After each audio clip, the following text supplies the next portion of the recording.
Assalamualaikum warahmatullahi wabarakatuh. Sahabat-sahabatku dimanapun Anda berada, semoga kebahagiaan, keberkahan, kesuksesan bersama kita, keluarga, dan orang-orang yang kita cintai. Amin amin ya rabbal alamin. Salam yang harga mati, salam Pancasila Jaya, salam sejahtera untuk kita semua. Kurang lebih 4 hari Tengku Kori meninggal dunia, wafat, meninggalkan kita semua menghadap Allah Subhanahu wa Ta'ala. Tentu banyak kenangan, baik kenangan yang mengesankan, yang menggelikan, yang mengejutkan, yang mentertawakan, dan lain sebagainya. Campur aduk, nano-nano. Karena apa? Karena Tengku Kori merupakan sosok yang menurut saya kompleks. Pernah menjadi pembela Kiai Imad, kemudian nyebrang pembela Pahlawi, kemudian nyebrang lagi ke Kiai Imad, dan seterusnya gitu ya. Ini tentu membuat sosok Tengku Kori tidak mudah untuk dilupakan. Terlepas dari kebaikan dan keburukan, terlepas dari suka atau tidak suka, terlepas dari pro kontra, setuju dan tidak setuju atas pemikiran dan perilaku beliau, kita sama muslim sudah selayaknya saling mendoakan, apalagi beliau sudah menghadap Allah Subhanahu wa Ta'ala. Karena itu kita doakan dengan ucapan Allahumma firlahu warhamhu wa'afi wa'fanhu wajalil jannata maswahu. Demikian juga dalam pandangan sosok sentral pejuang nasab suci baginda Rasulullah Shallallahu Alaihi Wasallam, Kiai Haji Madudin Usman Al-Bantani, sosok Tengku Kori merupakan sosok yang tentu tidak mudah dilupakan. Oleh karena itu kita simak sebuah video dari Kiai Haji Madudin Usman Al-Bantani mengenang sosok Tengku Kori sekaligus mendoakan kebergian beliau. Mari kita simak bersama-sama videonya. Saya mengucapkan innalillahi wa inna ilaihi raji'un, bahwa Tengku Kori, saudara seagama kita, telah meninggal dunia, dan kita berdoa mudah-mudahan beliau diterima amal ibadahnya oleh Allah Subhanahu wa Ta'ala dan diampuni segala dosa-dosanya. Dan kalau kita melihat perjalanan hidup beliau penuh dengan lika-liku, terutama yang saya kenal itu setelah adanya polemik nasab, batalnya nasab Alawi. Setelah itu beliau Tengku Kori sebagai orang yang sebelumnya secara status quo meyakini nasab Alawi ini memiliki perjalanan yang minimal ada 4 perjalanan dalam hidup beliau. Allahumma firlahu warhamhu wa'afi wa'fanhu dalam polemik nasab. Yang pertama adalah fase di mana Tengku Kori sebagai seorang pembela nasab Alawi secara tradisional. Yang kedua, fase di mana Tengku Kori sebagai orang yang membatalkan nasab Alawi secara rasional. Yang ketiga, fase di mana Tengku Kori kembali membela nasab Alawi secara kondisional. Dan yang keempat adalah fase di mana Tengku Kori dalam polemik nasab itu terjadi dilema konseptual. Dan itulah yang terjadi sampai beliau meninggal. Dan kita mengikuti perjalanan beliau karena pertama kali saya ketemu dengan beliau sebagai orang yang baik ketika di Masjid Istiqlal. Di situ ada acara Haul Wali Songo yang diprakarsai oleh para duriat Wali Songo, dihadiri oleh Kiai Said Agil Siraj. Kemudian disitulah Tengku Kori dengan semangat mencari saya sampai ke belakang lobi Masjid Istiqlal. Di situ beliau memperkenalkan diri bahwa Tuan Guru, saya ini mohon maaf telah kurang baik memberikan penilaian sebelumnya kepada Tuan Guru, katanya. Tentang apa? Ini meyakini nasab Alawi, dan saya berjanji setelah melihat Tuan Guru katanya membatalkan nasab Alawi, ingin merungkatkan Tuan Guru. Saya beli kitab-kitab nasab, minta bantuan kepada orang kaya katanya untuk bisa menyiapkan dana membeli kitab-kitab nasab dengan niat untuk merungkatkan Tuan Guru, katanya. Akhirnya beliau mengadakan penelitian. Setelah mengadakan penelitian, hasilnya 180 derajat berputar. Bahwa setelah dicari, data-data kelemahan dari tesis saya itu tidak ditemukan. Bahkan semakin didalami nasab Alawi ini oleh Sayyid Tengku Kori, ternyata batalnya nasab Alawi itu semakin terang benderang. Kemudian perjalanan berikutnya, beliau juga ikut di dalam bagaimana terjadinya diskusi nasab, di Benda Krep. Di situ aktif sekali beliau sebagai seorang yang alim, yang mengerti seluk-beluk sebuah penelitian, membantu juga terhadap bagaimana sampai kemudian ditetapkan di Benda Krep nasab Alawi itu mukhtalafun fih. Waktu itu ditetapkan, dibacakan oleh Kiai Ahmad Hasan dari keluarga Benda Krep bahwa nasab Alawi mukhtalafun fih, dan kemudian nasabnya Sunan Gunung Jati Syarif Hidayatullah adalah tersambung ke Musa Al-Karim, bukan ke Ba'alawi. Itu saya kenal dengan beliau. Itu untuk yang kedua kali di lain tempat. Pertama adalah siangnya gitu di Istiqlal, kemudian besoknya itu ada acara di Benda Krep. Nah, setelah itu beliau intens terus mengikuti, iya, mengikuti perkembangan kursus nasab ini. Kemudian pada saatnya beliau terjadi suatu hal yang saya tidak terlalu mengerti itu, dan saya kira itu tidak berdasarkan secara epistemologis yang telah beliau teliti, kemudian dia berpindah lagi untuk membela nasab Alawi. Maka saya sebutkan tadi dalam fase yang ketiga itu fase Tengku Qori membela nasab Alawi secara kondisional. Saya tidak mengerti kondisinya apa. Yang jelas beliau menantang saya dengan muhdor tanggul bahwa saya akan menantang Imad untuk berdebat. Nah, sempat itu Tengku Qori mengirimkan surat. Cuma saya tidak tanggapi karena surat itu tidak ada dari Rabita Alawiyah. Kemudian Tengku Qori juga beberapa kali satu panggung dengan habaib-habaib. Di situ beliau mengatakan bahwa saya akan membela nasab Alawi ini sampai mati gitu kan. Dan memang dalam fase keempat itu apa yang beliau katakan itu beliau penuhi, Kang Mas Rifki. Jadi sampai mati itu beliau memang membela nasab Alawi.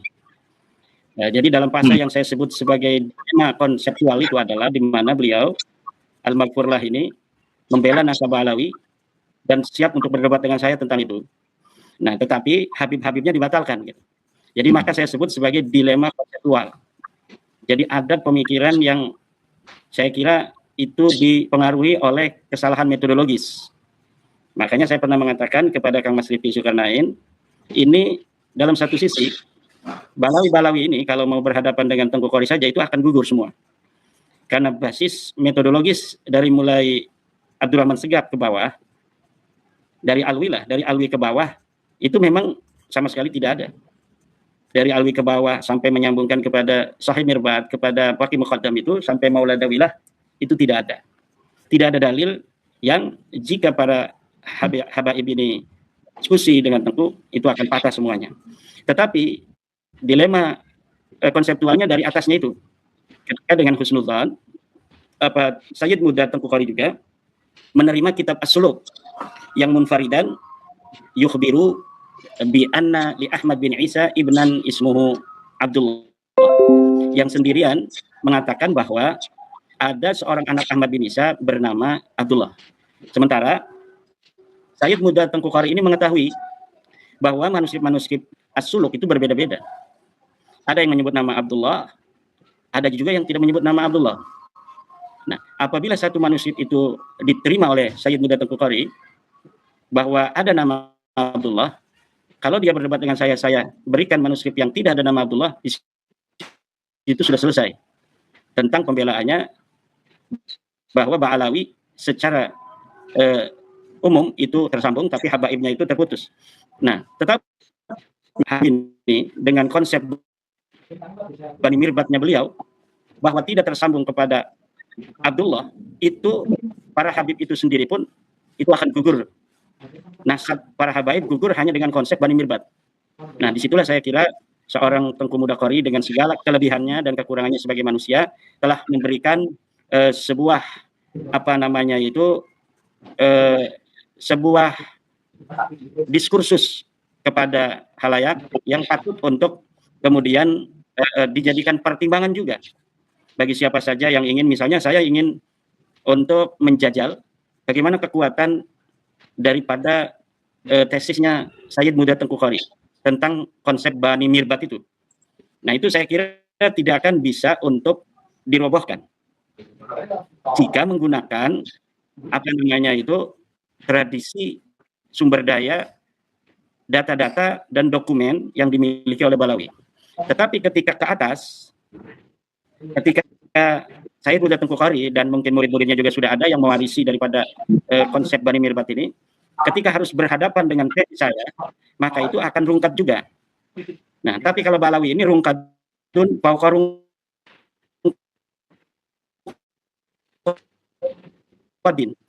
Jadi rungkadun fauqa rungkadin itu Sayyid Muda Tengku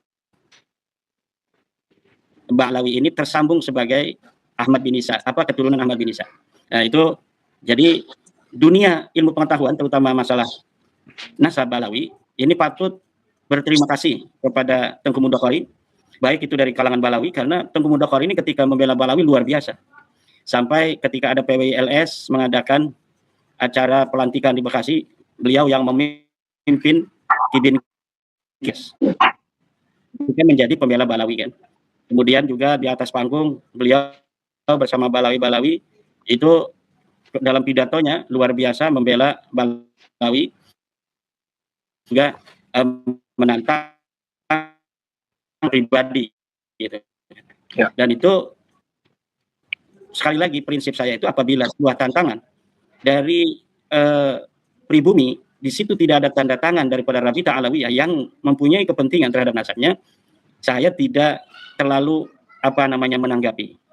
Kemarin itu waktu di Bali, yang sempat itu sebenarnya tokoh NU di Bali, tidak saya katakan lah, tokoh NU di Bali itu dihubungi oleh Idrus Romli. Jadi tidak semena-mena bahwa PWILS Bali menantang Idrus Romli, tetapi Idrus Romli-nya dulu yang menantang daripada PWILS yang ada di Bali. Sementara PWILS yang ada di Bali itu satu dengan PCNU dan PWNU Bali.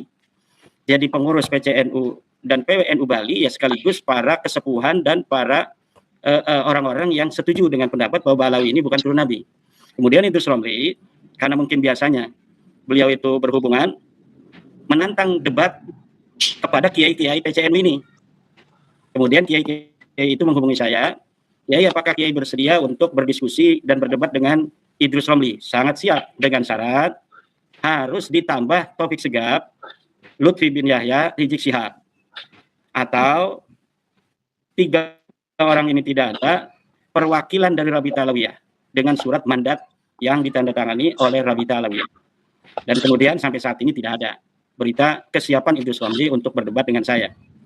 Itu yang sebenarnya terjadi dengan debat yang ada di Bali ya. Nah, debat yang ada di Cilacap itu, kalau saya bersifat menerima undangan. Kalau debat dengan Cilacap sebelumnya saya tidak dikasih tahu, ada utusan dari Kiai Haji Raden Muhammad Salim dari Teras Sunan Derajat yang kemudian memohon kepada saya untuk bersedia untuk berdiskusi dengan Rabita Alawiyah. Apabila Kiai bersedia, nanti kami akan datangi Rabita Alawiyah. Kata saya, kalau dengan Rabita Alawiyah saya siap. Yang penting tempatnya bukan di markasnya, tempatnya yang netral, yang kemudian saling enak lah. Akhirnya oke, datanglah mereka, saya lihat di fotonya ke Rabita Alawiyah. Tetapi setelah itu tidak ada kabar lagi.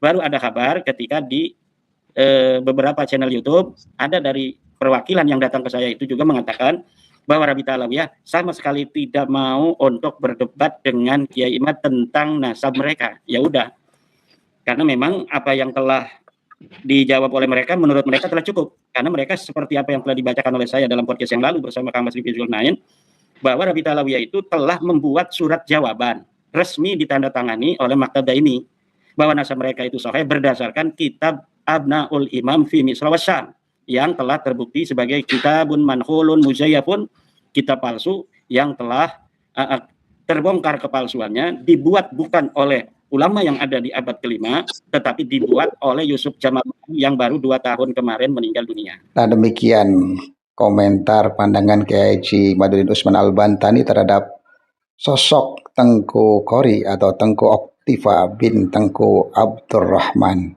yang sudah meninggalkan kita semua. Meskipun pernah menjadi teman, kemudian menjadi rival, kemudian menjadi teman, kemudian mungkin berbalik lagi membela Ba'alawi, tapi ulama Nusantara ini tidak ada dendam sedikit pun terhadap Tengku Qori. Bahkan beliau mendoakan kepergian dengan doa yang sangat mulia. Nah, inilah sosok ulama-ulama Nusantara kita, ulama-ulama pribumi. Meskipun beda pandangan, beda pemikiran, bahkan sempat menantang debat, tetapi ketika salah satunya sudah meninggal dunia, sudah wafat, maka saling mendoakan. Inilah ajaran Rasulullah Shallallahu Alaihi Wasallam, dan tanaman-tanaman wali songo yang ditebarkan di bumi Nusantara, melahirkan kiai-kiai alim, ulama-ulama kredibel, yang santun, yang berakhlakul karimah, dan saling mendoakan, tidak ada dendam sedikit pun di antara mereka.